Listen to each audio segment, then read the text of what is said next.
జీవము గల దేవుని మాటలు పరిచర్యను ప్రోత్సహించండి.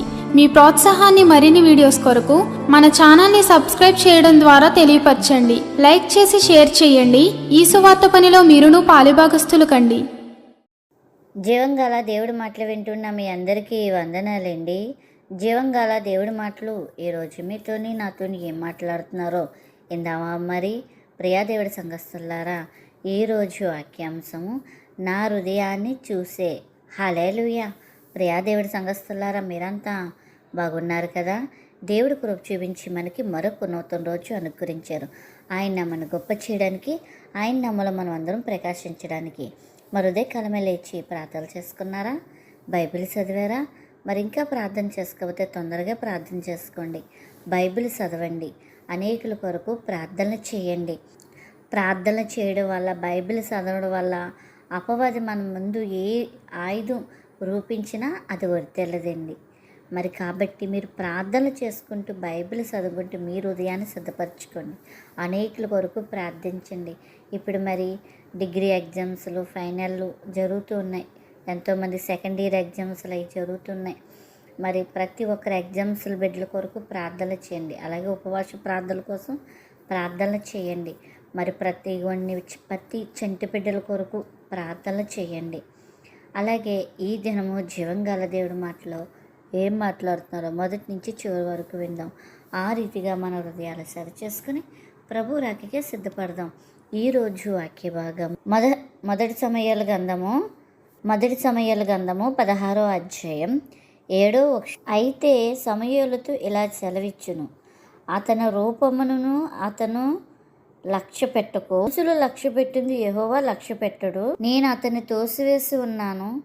మనుషులు పై రూపం లక్ష్య పెట్టురు కానీ యెహోవా హృదయాన్ని లక్ష్య పెట్టును. హల్లెలూయా. ప్రియా దేవుడి సంఘస్థులారా, ఈ దినం పరిశుద్ధాత్మ ద్వారాగా ప్రభు మనకి ఇక్కడ తెలియజేసిన మాటలు ఏంటంటే, అయితే ఈ స్టోరీ మీ అందరికీ తెలుసు. దావీదు మరి అందరూ దృష్టిలో కూడా ఒక చిన్నవాడుగా, తునీకరించిన వాడుగా వాళ్ళు అలా మనసున వేసుకుని ఉన్నారు. కానీ మరి ఇక్కడ చెప్పడం జరుగుతుంది ప్రవక్తతో, నేను మనుషులు లక్ష్య పెట్టను, అతను రూపాన్ని చూడకు, యెహోవా మరి అతన్ని అందరూ తోసివేసినా నేను అతని హృదయాన్ని లక్ష్య పెట్టును అని ఇక్కడ చెప్పడం జరుగుతుంది. దావీదు విషయంలో దేవుడు ఎంతకంటే హృదయాన్ని చూశాడండి. మనుషులు ఎవ్వరు కూడా ఆయన తనకున్న బలమును చూడలేదు. కానీ దేవుడు దావీదు హృదయంలో ఏ తలంతును కలుగున్నాడో దేవుడికి తెలుసు. కానీ ఎవరికి తెలీదు. అందరి చేత తునీకరించబడినారు. అక్కడికి అభిషేకించడానికి వచ్చిన ప్రవక్త కూడా యెషయా మరి వాళ్ళని వీళ్ళని అని అంచనా వేసుకుంటూ ఉన్నాడు. కానీ ఇతను బలంగా ఉన్నాడే, ఇతను ఎద్దుసూరుడే, ఇతను పొడుగ్గా ఉన్నాడే, ఇంత బలంగా ఉన్నాడు, అన్నీ ఒక్కొక్కరు అంచనా వేసుకుంటూ ఉన్నాడు. కానీ దేవుడు చెప్తున్నారు వీళ్ళ కాదని. ఎవరినైతే తునీకరించబడ్డారో అతను దేవుడు వెన్నుకున్నాడండి. హల్లెలూయా. 8 మంది కుమారులంట, 8 మంది అతని పిల్లలైనప్పటికీ ఈ దావీదు అసలు ఆ లిస్టులో లేనే లేడు, ఎక్కడో ఉన్నాడు. మరి దేవుడు ఎక్కడో ఉన్న వ్యక్తిని పిలిపించడం జరిగిందండి. యెషయా కూడా ఏమాత్రం కూడా కొడుకుని లెక్క చేసేవాడు కాదు. 8 మందినే తీర్చిదిద్దాడు. కానీ ఈ దావీదుని ఎప్పుడు పక్కన పెడుతూనే వచ్చాడు. ఎందుకు అంటే రెండో భార్య కుమారుడని. అంతేకాదు మరి దేవుడు యెషయా కొడుకులో ఒక కొడుకుని అభిషేకించాలని మరి ఇక్కడ ప్రవక్తను పంపించడం జరిగిందండి. సమూయేలు ప్రవక్త అక్కడికి వచ్చి మరి వారిని అభిషేకించాలని చూసినప్పుడు కానీ 8 మంది కొడుకులే వచ్చారు తప్ప అక్కడ దావీదు పిలవనంపలేదు. ఈ 8 మందినే గుర్తించాడు యెషయా. ఈ 8 మందిని గుర్తించాడు ఈ సమూయేలు కూడా. ఈ సమూయేల్లో ఇద్దసూరుడు, హైటు, బలం ఇవన్నీ చూశాడు. కానీ దేవుడు దృష్టి ఎక్కడుంది? ఎక్కడో గురువులు కాసుకున్న దావీదు మీద ఉందండి. కానీ అది ఎవ్వరు గుర్తించలేకపోయారు. ఒక ప్రవక్త అయిన సమూయేలు గుర్తించలేకపోయారు, యెషయా అయిన తండ్రి గుర్తించలేకపోయారు. కానీ వీళ్ళెవ్వరు గుర్తించలేంది. దేవుడు హృదయాన్ని చూస్తున్నాడు కాబట్టి ఎందుకు పనికి రాడు, తునీకరించిన పడనవలసిన వాడు అతను దేవుని గణపరచడానికి ఎంచుకున్నాడండి. హల్లెలూయా. చూడండి, లేఖనాలు సెలవిస్తున్నాయి కదా, జ్ఞానవంతుల్ని సిగ్గుపరచడానికి ఎర్రి వాళ్ళని దేవుడు ఎన్నుకుంటాడన్నట్టు, మరి ఇక్కడ వారు తునీకరించబడిన వ్యక్తిని ఎందుకు ఎవరికి పనికిరాదు కానీ దేవుడు పనికొచ్చే పాత్రగా ఒక దావీదు రాజుగా మార్చివేశాడండి. హల్లెలూయా. సమూయేలు ఒకటి ఆలోచించాడండి. వాళ్ళ అన్నలందరితో పోలిస్తే దావీదు యుద్ధశూరుడు కాదు, బలవంతుడు కాదు, అసలు సరితూగుడు, ఏమాత్రము కూడా సరితూగడు. ఇతను ఆ దేవుడు ఎన్నుకున్నాడు అని ఆలోచించేసాడండి. సమూయేలు అయితే ఇక్కడ ఒక భ్రమ పడ్డాడండి. పెద్ద కుమారుడేమో, ఈ పెద్ద కుమారుడు మరి ఇతను చాలా బలముగా ఉన్నాడు కదా అనుకున్నాడు. కాదు, రెండో కుమారుడు. ఇలాగన్నీ అనుకుంటే దేవుడు మాట్లాడుతున్నాడండి ఇక్కడ సమూయేలుతో. సమూయేలు, నువ్వు పై రూపాన్ని లక్ష్య పెడుతున్నావు, నేను హృదయాన్ని లక్ష్య పెడుతున్నాను. అందరూ అతను తోసివేశారు, కానీ అతనే నువ్వు అభిషేకించు.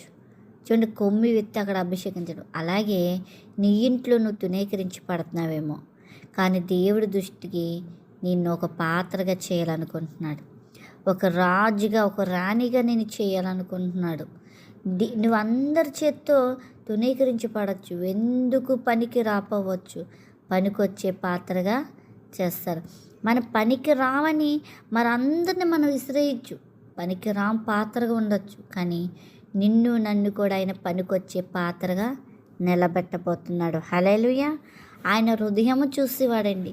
చాలామంది, కొంతమంది ఏమంటారంటే, నా సహోదరురాలు ఉందండి, తనంటే దేవుడు హృదయాన్ని లక్ష్య పెడతాడు, పై రూపాన్ని కదా, నా హృదయంలో యేసయ్య తప్ప దేనికి స్థానం లేదు అని ఇంకా బొట్టు ఒకటే పెట్టుకోదు, మొత్తం అంతా దిగంబర, మొత్తం అన్నీ కూడా ఇంక ఇలా ఉంటుంది. Over makeup, eyebrows cuttings, lipsticks, ఇంకా చెప్పక్కర్లేదండి. ఇంకా ఎంత అంటే ఓవర్, ఇంకా చెప్పాలంటే ఓవర్ మేకప్. దేవుడు ఏమన్నా మమ్మల్ని దిగంబరగా ఉండమన్నాడా? లేదు, హృదయాన్ని లక్ష్య పెట్టమన్నాడు.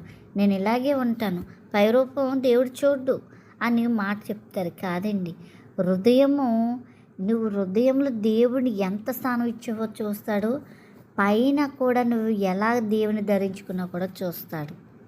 ఈ మాటను పెట్టుకుని చాలామంది దేవుడు హృదయం లక్ష్య పెట్టడు, హృదయం లక్ష్య పెడతాడు, పై రూపాన్ని కాదు, పై రూపాన్ని మనుషులు చూస్తారు, పై రూపం మనుషులు చూస్తారు. అందుకే చూడండి, పై రూపం కూడా ప్రభువునే ధరించుకోవాలి, హృదయంలో కూడా ప్రభువునే. అందుకే ఇదే లేఖనాలు కూడా మనకి ఏం సెలవిస్తుంటే తగ్గింపు స్వభావం కలిగి ఉండాలంట. చూడండి, దావీదు ఎంత తగ్గింపు స్వభావం అంటే హృదయంలో బయట కూడా ఒకలాగే ఉన్నాడండి. మనము కూడా అలాంటి స్వభావం కలిగి ఉండాలండి. దేవుడి దృష్టికి తేటగా మనం కనబడుతున్నాం.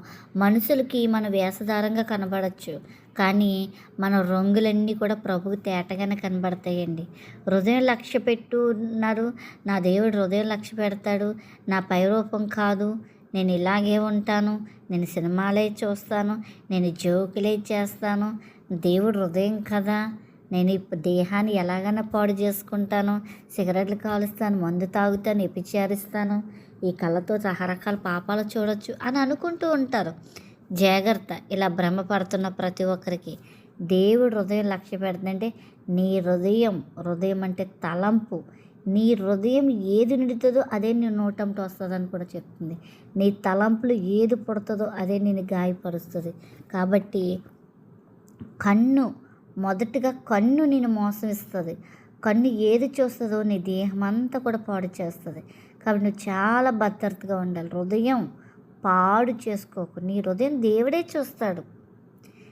నీ హృదయం తేటగా ఉన్నదో లేదో పరీక్షించుకోకూడదు. దావీదు హృదయం దేవుడి దృష్టిలో తేటగా కనబడ్డది.